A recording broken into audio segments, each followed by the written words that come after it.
Ayan guys, luto po tayo. Share ko lang sa inyo yung ulam namin ngayong araw. Ito, 125 pesos po lahat yan. Hindi naman sa nagtitipid. Kaya lang, gusto ko ay puro gulay ngayon. Siguro isang buwan ako magpuro gulay. Medyo tumataas-taas ang sugar eh. 125 pesos lang po lahat yan. Ito tokwa, 5. 25 pesos. Ito kamatis na medyo ginto ang halaga, 20. Etong sitaw ko, 30 pesos. Alam nyo na yan kung ano yan. Ito kangkong. Ang kangkong ko is bali 3 yan eh. 10 isa, di 30. Ito yung steam niya, binubukod ko yan kasi hinuhugasan ko mabuti, binababad ko pa yan sa asin. Ito naman yung sibuyas, 2, 15 pesos. Itong sili, 5 piso. Itong bawang, 1 ulo, 10. Tapos ito yung kuwang ko, ano lang yan, kalahating kutsara, stock ko lang yan. So ang total niyan is 125 pesos. Ulam namin yan maghapon. Pag binuenas pa yan hanggang bukas. Hindi kasi kami kumakain masyado ng kanin. Tara, lutuin na po natin.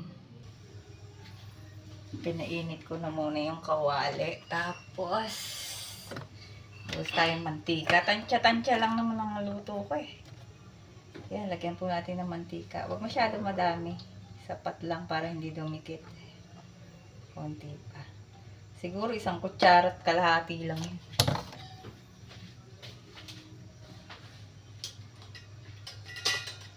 Lutuin na po natin.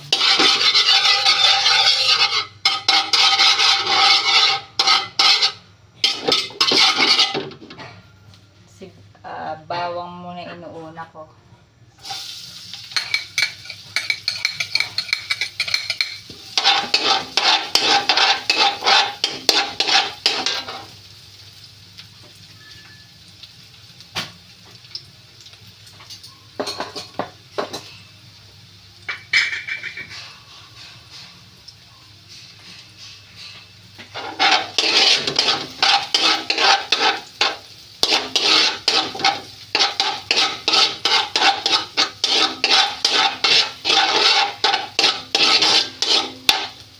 Mamayang hapon kasi mag-juice na lang kami.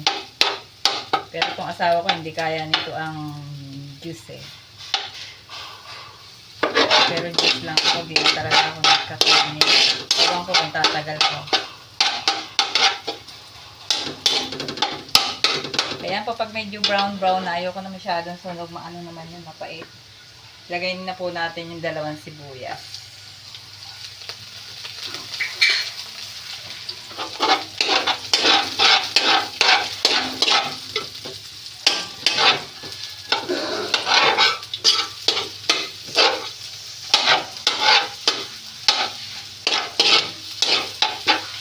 Ganyan lang ang mga gusto kong ulam.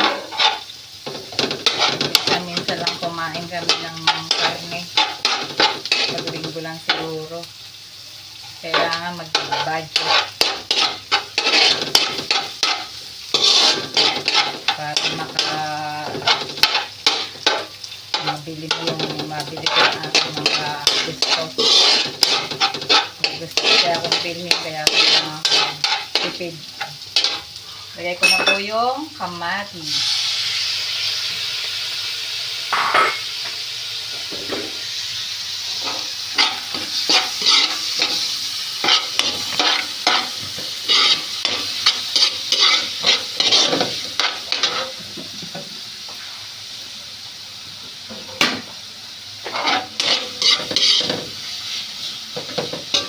₱125 pesos. Yan lang po kailangan magastos ko ngayong araw. Matagal pa yung katapusan eh. Kailangan budget. Yan, pag nagisa ko na po yan, ilalagay ko na po ng kuha akong tubig.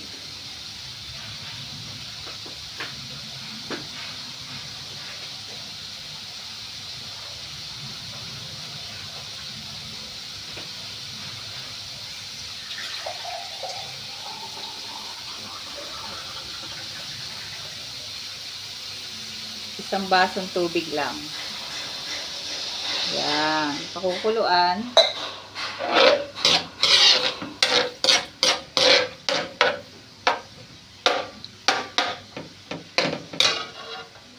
Pakuluan muna po natin. Tignan po natin kung kumukulo na. Yan. Lalagyan ko lang po ng 4 cube para may lasa. Yan. Lalagyan ko po ng laurel. 4 na piraso lang. Tapos paminta. Konti lang. Tansya-tansya lang. Tapos nilalagyan ko po ito ng chili powder. Mga ganyan lang po karami. Gusto kasi namin maanghang eh. Yan. Tapos lalagyan ko na po siya ng Knorr seasoning. Mga lang po, konti lang. Ganyan lang karaming Knorr seasoning. Pampasarap lang. Dalawahin ko na. Hindi pwede maalat sa akin kasi hindi ako kumakain ng kanin. Kumain din ako brown rice lang pero konting-konti. Yan. Lagay ko na po yung ganyan lang kasimple ang mga ulam ko. Masayang-masaya na ako. 125 lang. Dapat magastos ko ngayong araw. Pero hindi rin naka 163 din ako kasi mamayang gabi prutas na makakainin namin. Mag-shake na lang kami. Saka oatmeal. Nasama ako ng oatmeal. Takpan muna po natin para ilagay na rin po natin tong siling haba. Ganyan lang na ulam para maiwas sakit. Isasama ko na rin tong tong kangkong na steam.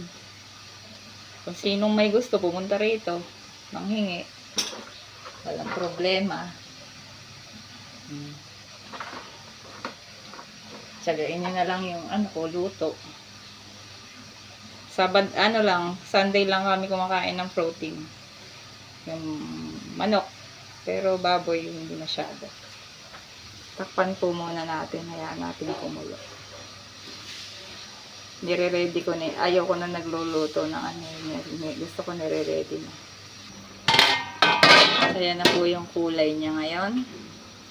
Haluin na lang natin para mag-blend yung niya. Sabaw. Ganyan. Wala kasi kaming bata kaya gulay-gulay lang. Kaming dalawang mag-asawa lang ang kakain. Kaya kung sino yung may gusto dyan, pumunta na lang dito.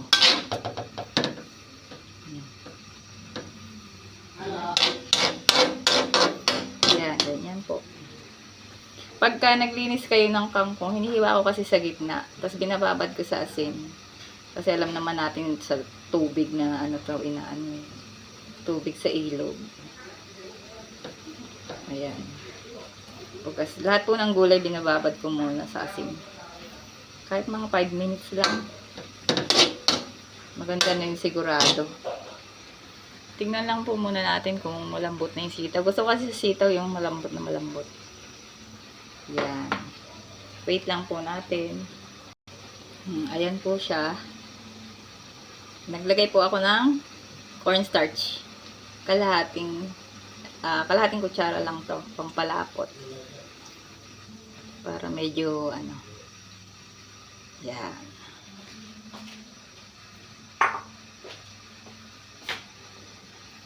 Bukas share ko sa inyo lagi yung araw-araw namin pagkain. Hinahalo-halo. Hindi ko na yung tinitikman kasi tansyado ko naman yung lasa ng luto ko kasi halos araw-araw ka nagluluto, alam mo na yung lasa. Meron ka ng hindi mo na kailangan imagination na lang kung anong lasa. Yung ulam namin kahapon naubos Yung mga walang ulam dyan, pwede naman pumunta dito. Kung type nyo yung luto ko. Wait lang po natin medyo matigas pa yung yung sitaw. Wait lang. Lalagay na po natin yung ano, tokwa. Para yung tokwa, sumipsip ng ano, ng juice ng sabaw. Ito po, 5 tokwa. Ito, pinirito ko. Shortcut lang po. Hindi pa tayo marunong mag-video. Ayan. Haluin na lang. Pwede naman haluin eh. Para lang ma-absorb nung tokwa yung sabaw nung ano, adobo. Ang adobo na rin yun. Yung iba naglalagay ng ano, asukal. Pero ayoko kasi na may matamis eh. Matamis na nga yung pag nag-rice ka, matamis na rice tapos ganyan lang po. Dati hindi ako marunong magluto eh. Pero pag tumatanda ka na at magkailangan mo ng maging ano, ate ko dati yung nagluluto. Yan ang tagaluto namin. Kasi may mga asawa na. Yan. Pwede ko na rin po ilagay yung ating dahon ng kangkong.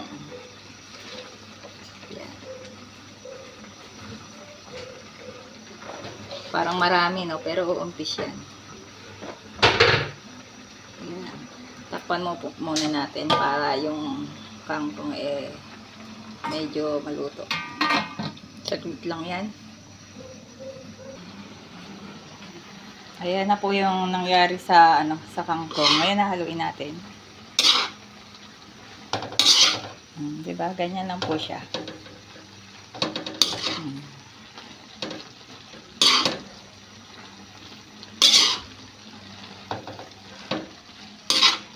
Konting ano pa.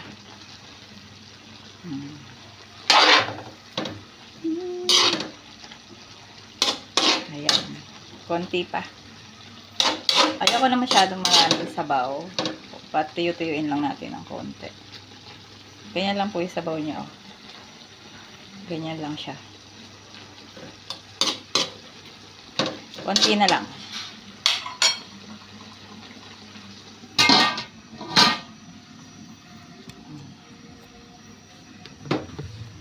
Share ko lang sa inyo, marami akong asin kasi importante sa akin ang asin eh. Panghugas ko yan ng gulay.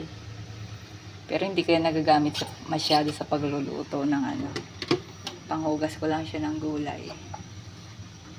Yung mga spices ko. Hindi ko pa masyado naaayos.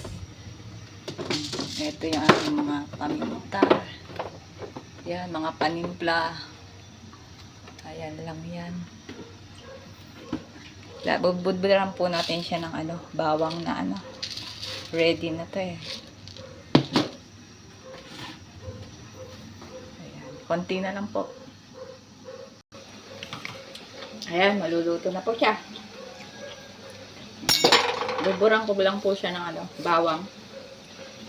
Ito, bawang. Siguro dalawang ganitong kutsara. Masarap kasi yung ano, mabawang. Ayan, okay na yan.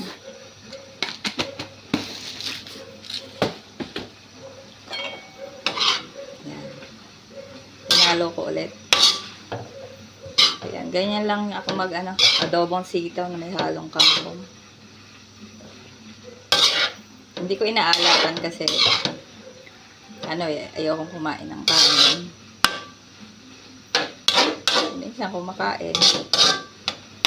Minsan hindi. Ganyan lang po ako magluto. Hindi lang masabaw siya. Ayan. Ganyan lang ang consistency niya. Ayan.